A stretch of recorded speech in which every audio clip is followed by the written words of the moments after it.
Assalamualaikum warahmatullahi wabarakatuh.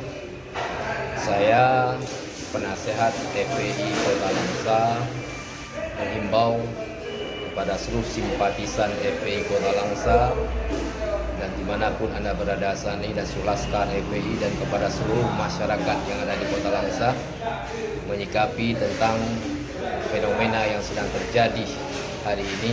Maka marilah hari ini kita semua menahan diri terhadap segala sesuatu yang sedang terjadi hari ini. Jangan sampai kita terprovokasi dengan berita-berita yang tidak benar.